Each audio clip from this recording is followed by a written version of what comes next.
अंबानी जो 5वें नंबर पर आ चुके हैं।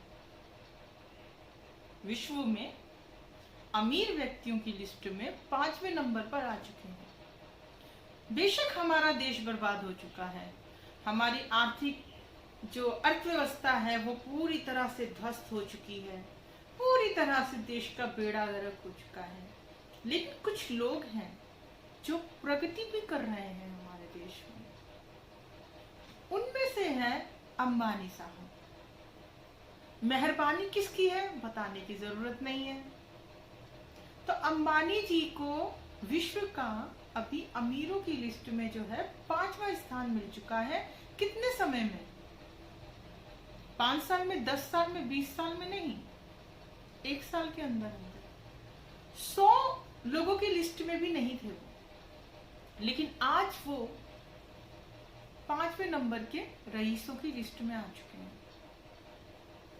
Thank you Modi ji, thank you. आपने किसी का तो उद्धार किया है, किसी के लिए तो आपने अच्छा काम किया है। चाहे आपने देश को बर्बाद कर दिया, चाहे आपने मजदूरों को 2 वक्त का खाना ना दिया, चाहे आपने उनको यातायात के लिए, उनके घर पहुंचने के लिए बसों का इंतजाम नहीं किया। फ्लाइटें तो छोड़ दीजिए, आप बसों का इंतजाम नहीं किया। उसी देश में रईसी में अंबानी साहब 5वें नंबर पर आ चुके हैं। मुबारक हो अंधभक्तों, आपको बहुत ज्यादा मुबारक हो। आप ही लोगों की मेहरबानी है जो आज हमारे देश में ये गुल खिल रहे हैं। ठीक है, अंधविश्वास का ये आलम है देश के अंदर। इस कोरोना महामारी के बीच में भी नरबलि दी जा चुकी है हमारे देश में। लेकिन नरबलि किसकी दी है? मंदिर में, गांव वालों ने। किसकी दी है? दलित की।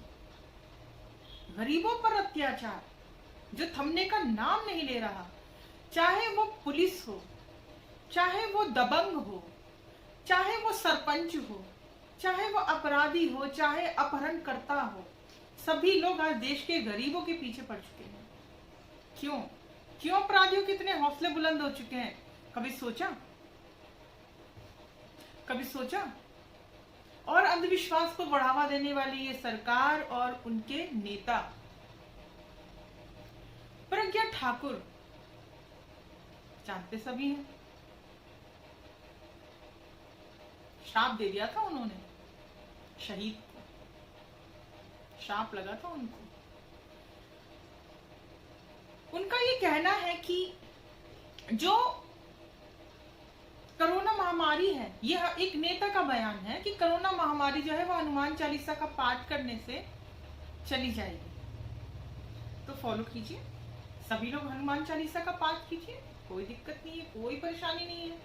मतलब क्या बोले और क्या नहीं, हम तो इसी में ही परेशान है कि अच्छा, देश का जो ये हाल है, मैं बहुत ही खुश हूं और बड़ा ही गर्व करती हूं अपने आप पर। देश की इन हालातों के लिए मैं जिम्मेदार नहीं, क्योंकि मैंने इस सरकार को नहीं चुना। जिन लोगों ने इनको चुना है, इन नेताओं को चुना है, वही जिम्मेदार है आज देश के इस बदतर हालात के लिए। N95 मास्क जिसको ना लगाने पर आपको जुर्माना लगाया जा रहा है, आपको लाठियों से पीटा जा रहा है। आज 4 महीने के 5 महीने के बाद में हमें ये बताया जा रहा है कि N95 मास्क जो है वो कामयाब नहीं है। N95 मास्क कामयाब नहीं है, तो फिर हमें लाठियों से क्यों पीटा गया पुलिस द्वारा? एक बाप जो अपने बच्चे के लिए दूध लेने जा रहा था, एक भाई जो घर से राशन लेने निकला था, क्यों उसको डंडों से पिटाई की गई? मास्क ना लगाने के लिए क्यों चालान किया गया लोगों का? है कोई जवाब? लगता नहीं मुझे किसी के पास है। कुछ लोग तो बिल्कुल ही चुपचाप बैठे हैं, और जो लोग बोल सकते हैं उनकी फाइलों का चक्कर है ना, फाइलों का चक्कर है। पत्रकारों पर भी आजकल तो विक्रम जोशी तो याद ही है, यूपी राम राज्य में पत्रकार विक्रम जोशी को उसी की बेटी के सामने, छोटी बच्ची के सामने गोली मार दी बदमाशों ने। और सही ठीक ऐसा ही एक हमारे भाई हैं पत्रकार उनका नाम मुझे नहीं अभी याद आ रहा, सुनील तिवारी। सुनील तिवारी पत्रकार, उनको भी मार दिया गया। अपहरणकर्ताओं ने 30 लाख की फिरौती भी ले ली और इलेक्ट्रीशियन संजीत यादव की लाश दे दी। पुलिस का हाथ बताया जा रहा है। बताइए, इसमें अपनी इज्जत को बचाने के लिए एक 6 साल के बच्चे का जो अपहरण हुआ था, तारीफ करनी पड़ेगी, मैं मानती हूँ। हालांकि चाहे उन्होंने कुछ भी किया हो, अपनी इज्जत बचाने के लिए उस बच्चे को बचाया हो या जो भी है, लेकिन उस बच्चे की जान बची है, इस बात की हमें खुशी है। और मैं तारीफ करती हूँ इस मामले में पुलिस की कि उन्होंने 10 घंटे के अंदर अंदर उस बच्चे को सही सलामत उसके परिवार से मिला दिया जिंदा।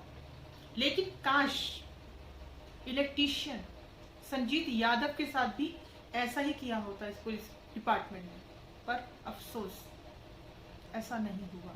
अपना घर बेच के 30 लाख रुपए का अरेंज किया उसके गरीब परिवार ने। क्या हुआ?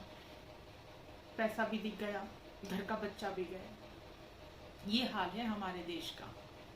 एक मैंने पोस्ट डाला है, आप देखिएगा, टी शर्ट्स बिक रही हैं बाजारों में अलग अलग नामों से, ब्राह्मण, राजपूत, ठाकुर, क्षत्रिय। एक बात हमेशा बोली है मैंने, और मैंने नहीं, बहुत सारे लोगों ने बोली है ये बात। देश में हिंदू मुसलमान सिर्फ तब तक है जब तक देश में मुसलमान हैं। उसके बाद भी ये खत्म नहीं होगा। उसके बाद होगा हिंदू नहीं, ब्राह्मण, क्षत्रिय, वैश्य, शूद्र, दलित। बाकी आप खुद समझदार हैं। ठीक है, चलिए, जय हिंद, जय भारत माता की। भारत माता की जय। जय हो, भारत माता की जय। जय संविधान है। चलिए, जय हिंद, जय भारत।